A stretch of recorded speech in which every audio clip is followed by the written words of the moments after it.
Okay, now let us start with inference on variance of normal distribution. You know that the normal distribution has two parameters. One is variance and the first one is mean, right? So the inference on mean of normal distribution, we have already studied that. Now we are moving to variance, the inference on variance of normal distribution. So now if we wish to test the hypothesis that variance of a normal distribution equals to a constant, let's say sigma naught square, then our hypothesis will be like this. And our null hypothesis will say that it will reflect our hypothesis, which is stated here, that variance of normal distribution equals sigma naught square. So it says that variance or sigma square is equal to a specific value, which is sigma naught square, and our alternative hypothesis will say that the variance is not equal to sigma naught square. Okay, so if there is a sign of not equal to, it means that the test is, can you guess that? It should be a two-sided test, right? So in order to perform test, we need a test statistic. On the basis of the value of that test statistic, we make our inferences. Okay, so now the test statistic for this case will not be z, it will be chi-square. Okay, so for z is actually for when we are using mean, but since we are not using mean, we are using variance, we should use chi-square as test statistic here. Now when to reject null hypothesis and when not to reject, these are the conditions for that. So null hypothesis will be rejected if chi naught square means its value is larger than this value. So here chi-square is the test, is actually the statistic, which is extracted from a chi-square distribution of n minus 1 degrees of freedom, and n is actually the sample size, and alpha over 2 is half of the type 1 error, which is normally given to us, or we assume that before we start the problem. Normally the given one is usually 0.05, right? Alpha is equal to 0.05. You will see in most of the problems it is given as alpha is equal to 0.05, but this one is alpha half, or 0.05 divided by 2. Okay, that is just an example. We can have different values also. Okay, so if its value is larger than this, then our null hypothesis will be rejected. We can reject null hypothesis, that this hypothesis is not correct, and we reject it. Okay, or the second condition is that if chi naught square is less than this value, the chi-square of same distribution, same chi-square distribution, but at a different value of this type 1 error, 1 minus alpha over 2. So if it was 0.5 here, 0.05, then it will be 0.025, it will be 1 minus 0.025. Okay, because these two values, this one degrees of freedom and this value, is required to trace the value of chi-square in the table. Okay, so these two values determine the value of this of chi-square, and if that value, when related with this value, when compared to this value, and one of these relations is true, then we reject it. Okay, so if chi naught square is less than this value, then we will have to accept it, or we are not able to reject it. Or if chi naught square is larger than this value, we will not be able to reject the null hypothesis. Okay, I hope you understand it. Okay, and if alternative hypothesis is one-sided, in the previous case it was two-sided, and because it was written that sigma square is not equal to sigma naught square, right? So but if it is not those two-sided, but it is one-sided, then it will be either this, okay, that sigma square is less than sigma naught square, then we will reject null hypothesis if chi naught square is smaller than this value. Note that this one is 1 minus alpha, it is not 1 minus alpha over 2. Okay, so for one-sided test it is not alpha over 2, it should be alpha. For two-sided test it will be alpha over 2, because the error is divided into positive half and negative half on the distribution. Okay, and second one-sided condition can be like this, that the alternative hypothesis says that sigma square or the variance is larger than sigma naught square or any specific value of the variance. If this is the situation, then we reject null hypothesis only if chi naught square, this is the test statistic that we calculated on the previous slide, that one. So if that is larger than chi, the value of the chi square, when this alpha and minus 1 degrees of freedom for that distribution. Note that. So in this case we will reject, and we will compare the values for 1 minus alpha, and for this we will compare the value with chi square at alpha error. Okay, so you can see that in the distribution table, and I will also show you where is alpha and where is n minus 1 or the degrees of freedom. Okay, now if sigma square or the variance is less than a certain value, let's say it is less than this value, then almost all of the production will conform to specifications. Okay, the production process will be very good. So not many products are deviating from, or there will be very few non-conforming products. Okay, so the condition when sigma square is less than this means in this condition. Okay, if sigma square or the variance is less than a certain value, then almost all the production will conform to specifications. But if sigma square exceeds this value, like in this situation, there will be a high percentage of non-conforming production. Okay, or it is called as fallout. So in this condition there will be, it will mean that there are so many non-conforming products, or the products which are not conforming to the specifications or which are not fulfilling the specifications. Okay, for example, in the example of ball bearing, if our specification was inner diameter must have been 2 inches or 2.5, let's say 2.5 centimeters, but all of them, or so many of them, are deviating from 2.5 centimeters. Some are 2.8 centimeters, some are 2.2 centimeters having inner diameters.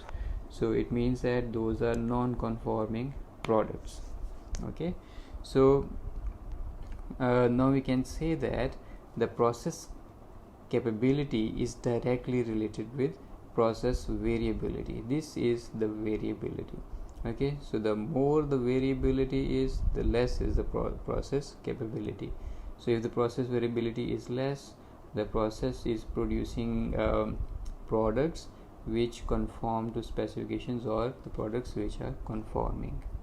Okay, now the confidence interval on variance for normal distribution. Okay, so the confidence interval for the variable x of n observations. So we have a variable which has n observations obtained from standard from the normal distribution of mu and sigma. This is not standard normal, this is normal distribution. Okay, then s square is the variance that is obtained from this sample x. Okay, then our confidence interval, this confidence interval 100 1 minus alpha percentage two-sided confidence interval on variance will be expressed like this. Okay, so this one is means that sigma square or the variance should lie between these two values. Okay, You remember earlier when we were using mu, we were having z here, z values plus some other values. So but now this time it is different. So if it is one-sided, then it can be this part or it can be this part, like this. So the upper confidence bound will be obtained from here. This is the upper confidence bound, this part. The right part is the upper confidence bound and the left part will be the lower confidence bound, like this. Okay, you understand it? So that both of them, lower and upper confidence bound, join together and make a two-sided confidence interval, or just a confidence interval. Okay, now let us do an example. Here this statement says that rubber can be added to asphalt to reduce road noise when the material is used as pavement. Okay, so table 4.1 shows the stabilized viscosity of 15 specimens of asphalt paving material. Okay, so this is the table where there are 15 specimens, and this is the stabilized viscosity of those rubberized asphalt. Okay, each sample has slightly different stabilized viscosity. Okay, to be suitable for the intended pavement application, the mean stabilized viscosity should be equal to 3200. Okay, so test this hypothesis using 95% confidence interval on sigma square. This is variance now. Okay, based on the experience, we are willing to initially assume that the stabilized viscosity is normally distributed. Okay, now they have mentioned in the statement that the distribution is normal, and you are also asked to test the hypothesis on variance, not on mean but on variance. So from here we know that from this table, this s square is the variance which is calculated from all of these values, from these 15 values, and our standard deviation will be this. Standard deviation is simply the square root of the variance. Okay, so we take square root of this value, we get this value. Now from the table of chi-square distribution, I show you the table for chi-square distribution here, like this. We get the value here. This is the value for chi-square, 0.025 and 14. 14 is n minus 1 and this one is alpha over 2. Alpha over 2 is actually this one. This one is 95% confidence interval, so the rest of it will be alpha. So that is 5%, right? And 5% is equal to 0.05, right? And this one is alpha divided by 2. So alpha divided by 2, it was actually equal to 0.05. So divided by 2, it will give us 0.025. And 14 is n minus 1. So n is 15 minus 1 will be equal to 14. So using these two, we get the value of chi-square from the table, which is 26.12.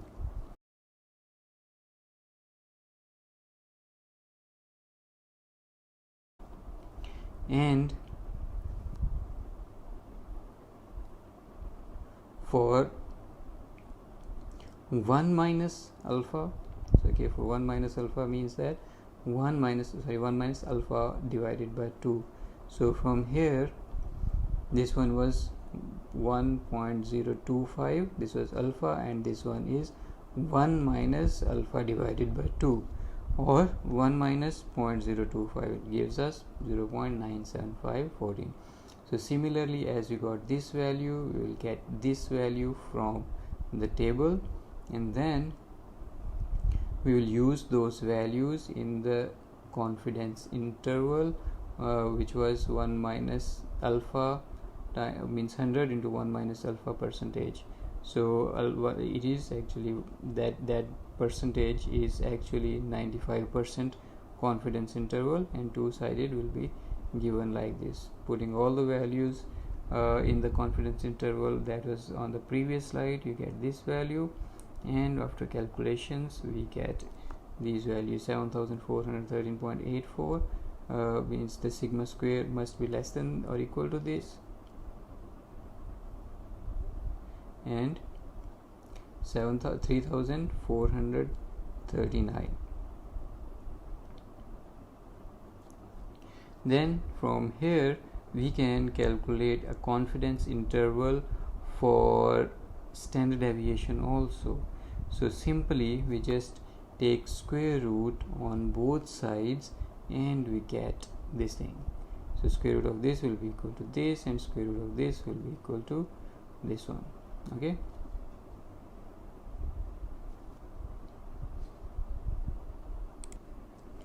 Okay, now we move to our next topic, which is inference on a population proportion.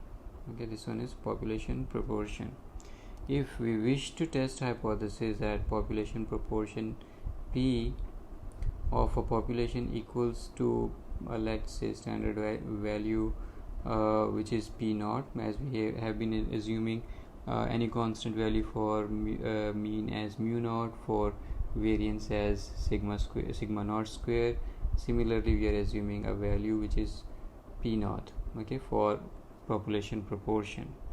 Then if a random sample of n items, okay, again the random sample of n items is taken from a binary population, and x items in the sample belong to a class associated with P. A class may be the proportion of conforming products. Okay, let's say there are 5% conforming means 90% conforming products. Okay, or it can be a class of non-conforming products, let's say 5% non-conforming products. Okay, so this is the class. Okay, so it represents our class of interest. Then our null hypothesis will say that P or population proportion is equal to P naught, and our alternative hypothesis will say that P is not equal to P naught. Okay, or the population proportion is not equal to a certain value of the population proportion of the population proportion that was given in null hypothesis. Okay, now for this our test statistic will be Z statistic. Okay, so in this case it will be this or this depending on this value. Remember, in binary binary distribution, n times p is mu, right? So here it will be x plus 0.5 minus np divided by this one, and you know that this one is mu in population proportion, or mean, you can say. This is mean, and this one is the standard deviation. Okay, square root of variance is standard deviation, and this 0.5 is the continuity correction. Okay, plus 0.5 and minus 0.5, these are continuity corrections depending on the value of x. If it is less than np naught, then we use this one. If it is larger than np naught, then we use this one. Okay, and we can reject our test statistic when we can reject our null hypothesis when the value of z naught, means this one, is greater than z alpha divided by 2. Here alpha divided by 2 will be the confidence interval, the value that will be given to you, or you will assume it yourself when you are doing a problem. Okay, so if the magnitude of z naught is larger than this, then we reject it. And how we find it? We find it from the standard normal distribution table, okay, for a specific value of alpha over 2. Okay, now let us do an example on it. This example says that a foundry produces steel forgings used in automobile manufacturing, we wish to test a hypothesis that the fraction of conforming or fallout from this process is 10%. In a random sample of 250 forgings, 41 found to be non-conforming. Okay, so what are your conclusions using alpha is equal to 0.05? Alpha is equal to 0.05 means 95% confidence interval. This is type 1 error, which is 5% error. Okay, so in this we have to test that our null hypothesis says that P, or our class of interest, is 10%. 10% is equal to 0.1. Okay, so this is the fraction or the proportion. Okay, so 10% is written like as it is written as 0.1, so both means same thing. This is written in percentage and this one is written in proportion or fraction, okay, in terms of decimal point. Then our alternative hypothesis will look like this, that P is not equal to 0.1.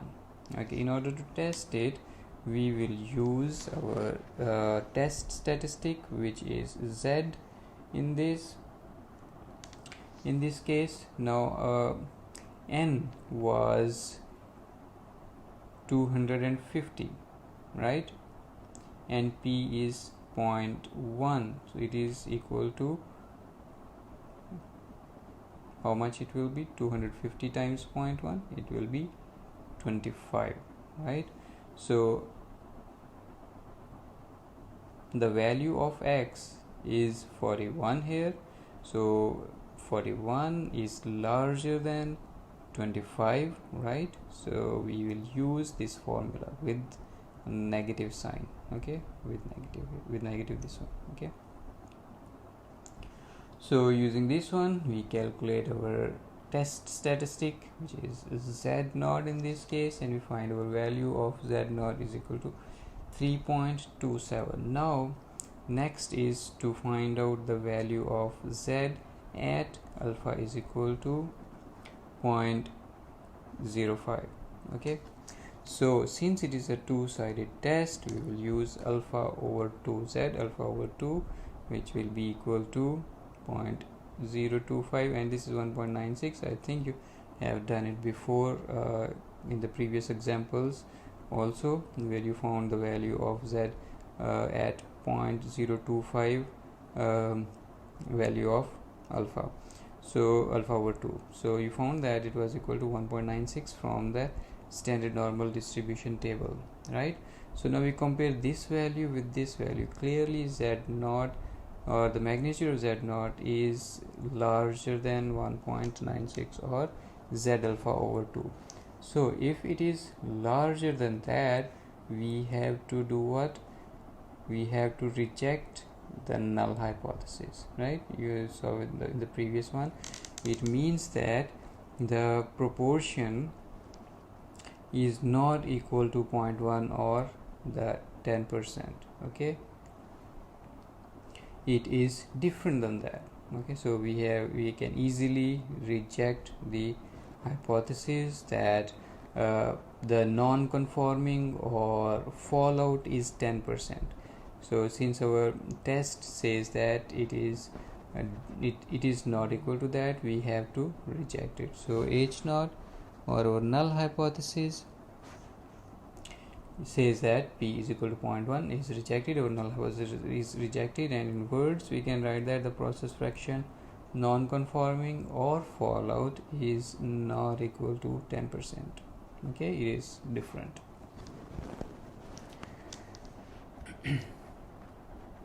Okay, now our next topic is confidence intervals on population proportion. Means earlier we saw the inference on population proportion. Now it is the confidence intervals on population proportion. So let us consider we have a random sample of n observations from the population, and x are non-conforming observations that are found in this sample. Okay, then the unbiased point estimator, you know what a point estimator is, that will be equal to x over n. X is non-conforming and n is the total number of items in that sample. Okay, x are the non-conforming in the sample only, not in the overall population. Okay, so we will calculate our point estimate of the population proportion as the sample proportion. This is not the population, this is the sample proportion. Okay, this is x divided by n, or the number of number of non-conforming products divided by the total number of products in this sample. Then if n is large and p is larger than or equal to 0.1, means the fraction or the proportion is larger than or equal to 0.1, then normal approximation to binomial can be used. Okay, and you know how to use normal to binomial approximation, right? So in that case, our confidence interval will be written like this: this proportion will be larger than this value and it will be equal to or less than the value on the right. Okay, but if n is small, the binomial distribution should be used to establish this confidence interval on p. Okay, so we will not use this normal approximation to binomial, but we will use binomial distribution itself. Okay, and second is, if n is large and p is small, then we will use Poisson approximation to binomial. Okay, for constructing our confidence interval on p, or the proportion. Okay, now let us see an example on it. This example says that in a random sample of 80 home mortgage application processed by an automated decision system, 15 of the applications were not approved. The point estimate of the fraction was not approved is this one. So this is the fraction of the applications which were not approved, which are 15 over 80. 15 out of 80 were not approved. So this is the point estimate or proportion in the sample of non-conform or not approved applications. So assuming that the normal approximation to the binomial is appropriate, find 95% confidence interval on the fraction of non-conforming mortgage applications in the process. Now we have to they have already told that we have to use normal approximation to the binomial. Okay, and we have to find 95% confidence interval on the fraction of non-conforming applications, mean on this point statistic. Okay, now the desired confidence interval found is means we can use it, we can find it using this formula. So this is the confidence interval p, or the proportion. This is the population proportion and this is the point estimate, this one from the sample only. Okay, so with the hat, you know that the with the hat is the one which shows that it is a point estimate. Okay, or the estimated value. So this is the point estimate of population proportion, this one, which is obtained from the, or which is calculated or computed from the data obtained from the sample. Okay, from here we can just put these values, this value here, this value is the same value here, and is equal to 80. Okay, the total number of observations in the sample, and z alpha half is obtained from the table, and actually we have done it many times, and for 95% it is 1.96. very simple, you can memorize it. So for 95% confidence interval, z alpha half, not alpha, it is alpha half, will be equal to 1.96. This one 1.96, this one also 1.96. So after calculating these, putting the values and performing the calculations, we get this value. This is the confidence interval for 95% confidence interval on non-conforming or or not approved applications. So non-conform, here it was, here the p, p is the class of interest, okay, the one which we are interested in. So in this case it was non-conforming applications, or the applications which were rejected. Okay, it can be the application which were accepted. If that was our if that was the case, that would have been our class of interest. But in this case our class of interest was the applications which were rejected or the non-conforming applications, right? So this is the confidence interval which we were required to compute with the 95% confidence interval.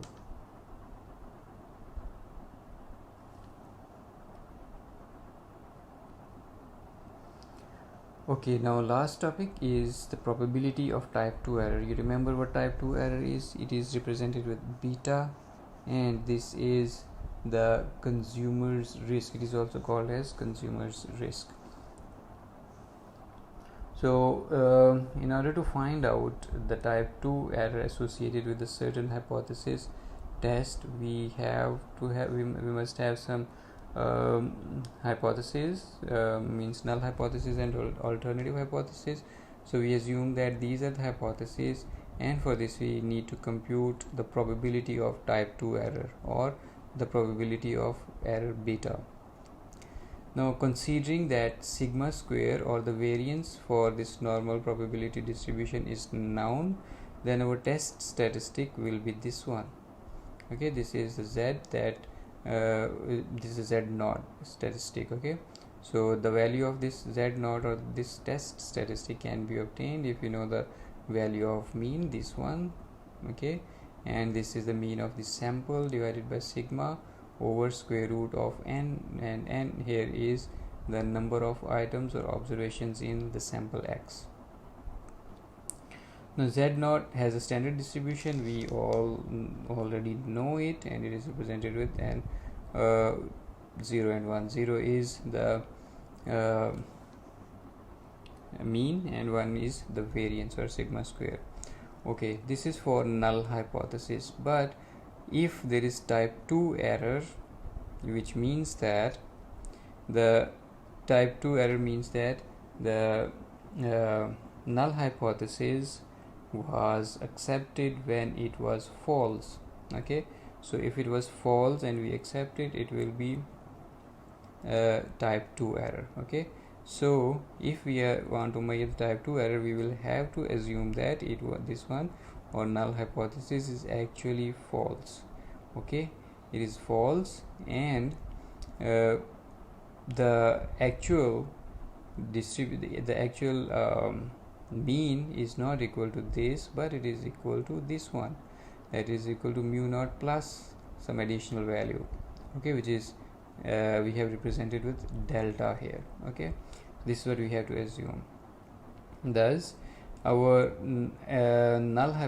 the alternative hypothesis will be true. Okay, this is the condition for type 2 error, that our null hypothesis is false, then our alternative hypothesis has to be true.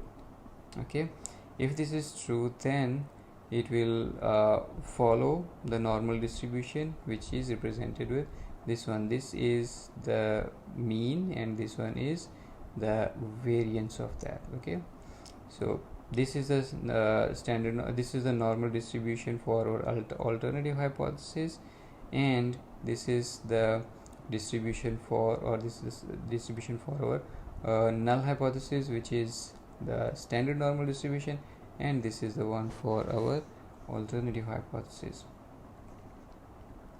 Now the distribution of this test statistic z naught under h naught, null hypothesis, and this h1 or alternative hypothesis is represented like this.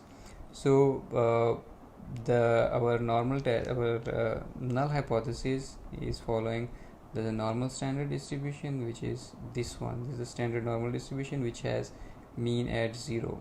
Okay, and this one is the one with mean, this for the alternative hypothesis, right? So this one is represented with sigma square root of n divided by sigma. Okay, so this is the distribution of alternative hypothesis. Okay, so for type 2 error, where our alternative hypothesis is false, but it is accepted, or it is we failed to reject that, it should fall in this region. Okay, this is a region of acceptance for H naught, but a region for rejection in under this distribution, probability distribution, right? So if you try to recall or revise the previous problems, if the value of Z naught falls in this region, we accept that, but if falls in this region, we reject it. Okay, means this region of H naught and this region of H1.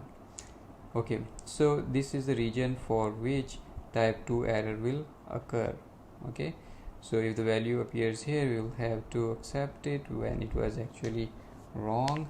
Then the probability of type 2 error lies in this region. Okay, so now given that H1 is true, the probability of type 2 error, or beta, is the probability that Z naught will fall between this one minus Z alpha over 2 and Z alpha over 2. Okay, then how to evaluate it? We evaluate it using this formula, that beta is equal to F and Z alpha over 2. This is the cumulative distribution function.